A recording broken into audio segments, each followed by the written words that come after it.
Now, last week, you may remember, we brought you the story of a Brixham trawler that broke the record for the most valuable landing. The crew went straight back out to sea, so we've only now been able to talk to them about their mammoth haul. Yes, the Margaret of Ladram has returned to Brixham for the first time since that huge catch of Dover sole, which was worth £126,000. And her Cornish skipper is over the moon, as Rebecca Ricks reports. Fixing the gear after a hard week fishing.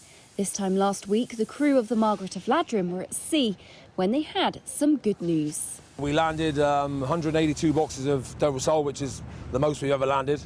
And with all the other fish, it made £125,630. So yeah, we beat our own record, which stood for a couple of years. So hopefully all this one will stand for another couple of years. So how do they catch it? Well, the small chains that you can see hanging behind me, they're called ticklers, and they hang in the water like a necklace. And when the trawl trundles over the soft ground, it disturbs the sole. And this in turn causes them to jump up, and the rest of the ticklers ensure they get caught in the net.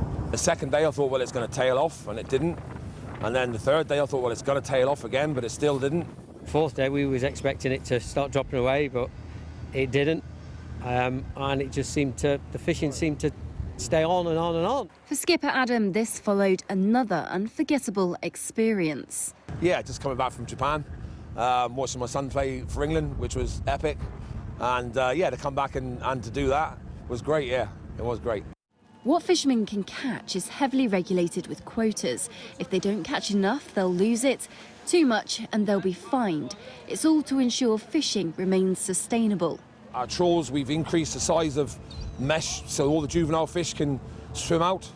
As far as I know, the scientists are projecting a 19% increase for Dover sole next year because of the increase in the population in the Bristol Channel. Next month, the December Fisheries Council meets to decide how much of certain species can be caught in 2020. The fishermen hoping this performance will see an increase in quota for sole next year. Rebecca Ricks, BBC Spotlight, Brixham.